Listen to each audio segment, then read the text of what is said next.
بسم اللہ الرحمن الرحیم 10 محرم الحرام 61 ہجری، وہ دن جس نے تاریخ انسانیت کا رخ بدل دیا۔ کربلا کی ریت آج بھی گواہی دیتی ہے کہ حق کے لیے قربانی کیا ہوتی ہے، صبر کیا ہوتا ہے، اللہ کی رضا کے لیے اپنا سب کچھ قربان کرنا کسے کہتے ہیں۔ رات ختم ہونے کے قریب تھی، کربلا کے میدان پر گہری خاموشی چھائی ہوئی تھی، آسمان پر ستارے ٹمٹما رہے تھے، ٹھنڈی ہوا کے جھونکے چل رہے تھے، لیکن امام حسین رضی اللہ عنہ کے خیموں میں کسی کو نیند نہیں آ رہی تھی۔ صبح جاگتے ہی صبح آخری صبح ہوگی۔ یہ وہ رات تھی جس میں امام حسین رضی اللہ عنہ نے اپنے ساتھیوں کو جمع کیا اور فرمایا، کل دشمن صرف مجھے چاہتا ہے، تم میں سے جو جانا چاہے چلا جائے، میری طرف سے سب آزاد ہو۔ مگر کوئی نہ اٹھا۔ حضرت عباس اٹھے اور عرض کیا، مولا کیا ہم آپ کو چھوڑ کر زندہ رہے؟ اللہ ایسی زندگی نہ دے۔ ایک ساتھی کھڑا ہوا اور وفاداری کا اعلان کرتا گیا۔ رات گزرتی گئی، کسی خیمے سے قرآن کی تلاوت آواز آ رہی تھی، کسی خیمے سے دعا، کسی خیمے سے استغفار کی۔ یہ وہ لوگ تھے جو شہادت سے چند گھنٹے پہلے بھی اللہ کے حضور جھکے ہوئے تھے۔ صبح صادق نمودار ہوئی، 10 محرم کا سورج طلوع ہونے لگا۔ امام حسین رضی اللہ عنہ نے وضو فرمایا، تمام ساتھیوں نے وضو کیے، نماز فجر ادا کیے گئے۔ نماز کے بعد امام حسین رضی اللہ عنہ نے آسمان کی طرف دیکھا اور فرمایا، اے اللہ، ہر مصیبت میں تو میرا سہارا ہے۔ دوسری طرف عمر بن سعد کا لشکر جنگ کی تیاری مکمل کر چکا تھا۔ ہزاروں صفائی نیزے، تلواریں اور تیر کے لیے میدان میں کھڑے تھے،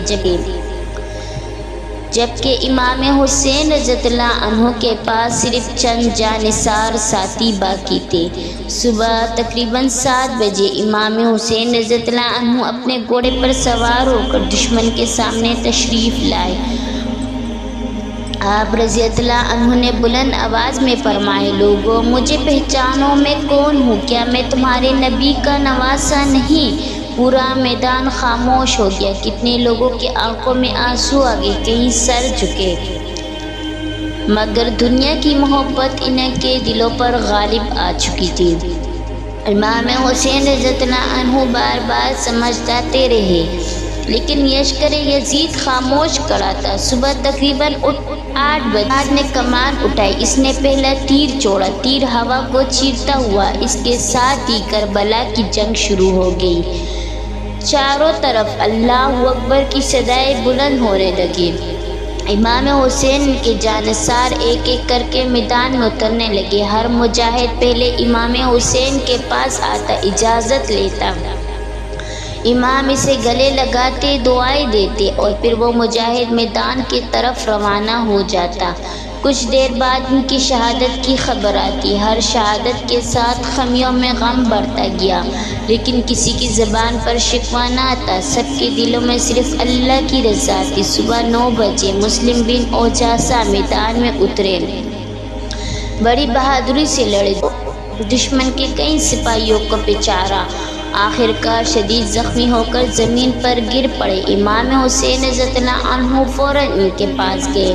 مسلم بن اوجاسا نے آخری سانسوں میں کہا، مولا میں اپنا وعدہ پورا کر گیا، اور پھر ان کی روح اپنے رب کے حضور حاضر ہو گئی۔ یہ سن کر خیموں میں رونے کی آواز بلند ہوگی، مگر آزمائش ختم نہ ہوئی۔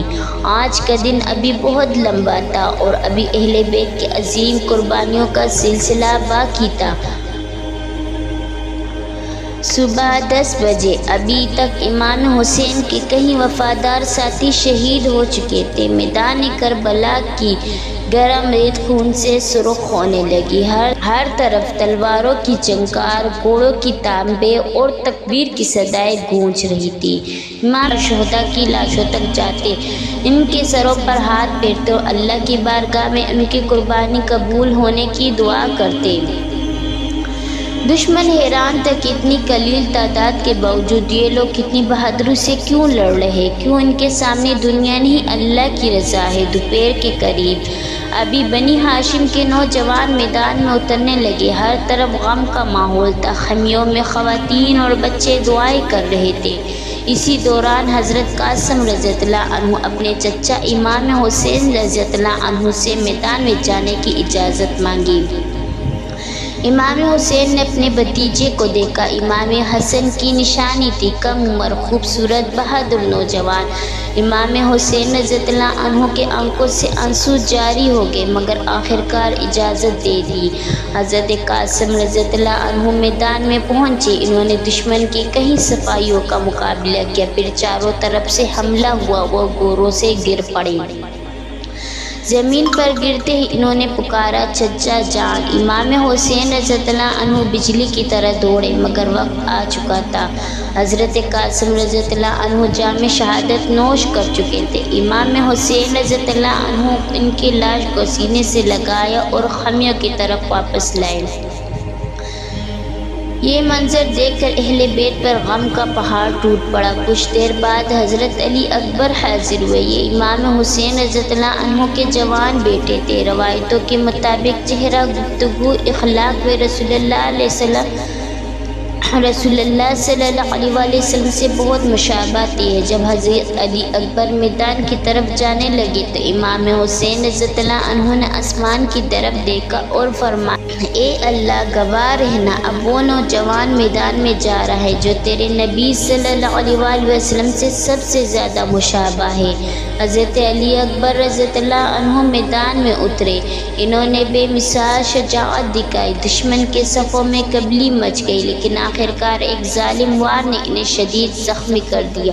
حضرت علی اکبر گھوڑوں سے زمین پر گر پڑے۔ انہوں نے اپنے والد کو آواز دی۔ امام حسین رضی اللہ عنہ دوڑتے ہوئے پہنچے، جوان بیٹے کا سر اپنے گود میں رکھا۔ وہ لمحہ ایک باپ کے لیے ناقابل بیان تھا۔ امام حسین رضی اللہ عنہ کے آنسو رک نہیں رہے تھے۔ علی اکبر رضی اللہ عنہ نے آخری سانس لی اور اپنے رب کے حضور حاضر ہو گئے۔ دوپہر گزر رہی تھی، شدید گرمی، پیاس ناقابل برداشت ہو چکی تھی۔ خیموں سے بچوں کی آوازیں آ رہی تھی، پانی پانی۔ اس وقت حضرت عباس پانی لانے کے ارادہ کیا۔ لشکر کو چیرتے ہوئے دریائے فرات تک پہنچ گئے، مشکیزہ بھرا، مگر واپس آتے ہوئے دشمن نے ہر طرف سے گھیر لیا۔ ایک بازو زخمی ہوا، پھر دوسرا بھی، لیکن حضرت عباس نے مشکیزہ نہیں چھوڑا۔ اس کی پوری فکر صرف پیاس بچوں تک پانی بچانے کی تھی۔ آخر وہ بھی شہید ہو گئے۔ جب حضرت عباس کی شہادت کی خبر خیموں تک پہنچی تو ہر طرف آہ بکا بلند ہو گئی۔ امام حسین رضی اللہ عنہ نے فرمایا، آج میری کمر ٹوٹ گئی۔ اب عمر کا وقت قریب تھا،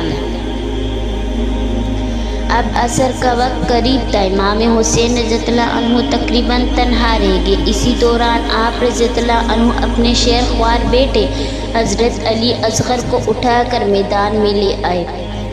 شدت پیاس سے بے حال امام حسین رضی اللہ عنہ نے فرمایا، اگر مجھ پر رحم نہیں کرتے تو اس معصوم بچے کو ایک بوند پانی دے دو، مگر ظالم اپنی انتہا کو پہنچ گیا تھا۔ ایک تیر چھوڑا گیا اور وہ تیر معصوم بچے کے گلے پر لگا۔ حضرت علی اصغر شہید ہو گئے۔ امام حسین رضی اللہ عنہ نے اپنے ننھے بیٹے کو سینے سے لگایا، آسمان کی طرف دیکھا اور فرمایا، اے اللہ، یہ قربانی بھی تیری رضا کے لیے۔ اب میدان میں ہر طرف حسین رضی اللہ عنہ باقی تھے۔ آپ نے آخری بار خیموں کا رخ کیا، اپنی بہنوں، بیٹیوں، اہل خانہ کو صبر کی تلقین فرمائی، پھر میدان کی طرف روانہ ہو گئے۔ آپ رضی اللہ عنہ نے تنہا تن دشمن کے بڑے بڑے جنگجوؤں کو مقابلہ کیا۔ ہر طرف حملے ہو رہے تھے، تیروں کی بارش ہو رہی تھی، نیزے برس رہے تھے، مگر امام حسین رضی اللہ عنہ ثابت قدم رہے۔ آخرکار جسم مبارک پر بے شمار زخم لگ چکے تھے۔ شدت پیاس، تکر اور زخموں کے باوجود آپ رضی اللہ عنہ اللہ کے ذکر میں مشغول رہے۔ پھر وہ لمحہ آیا جس نے تاریخ ہمیشہ کے لیے بدل دیا۔ امام حسین رضی اللہ عنہ زمین پر تشریف لائے، اللہ کے حضور سجدہ کیا اور حق و صداقت کے خاطر اپنی جان قربان کر دی۔ 10 محرم 61 ہجری کے شام تک میدان کربلا خاموش ہو چکا تھا، مگر حقیقت یہ تھی کہ اس دن امام حسین رضی اللہ عنہ جیت گئے اور ظلم ہمیشہ کے لیے شکست کھا گیا۔ آج 1400 سال سے زیادہ عرصہ گزرنے کے بعد دنیا امام حسین کو ہمیشہ سلام پیش کرتی ہے، کیونکہ کربلا صرف ایک جنگ نہیں، حق و صبر، وفا اور قربانی کا لازوال پیغام ہے۔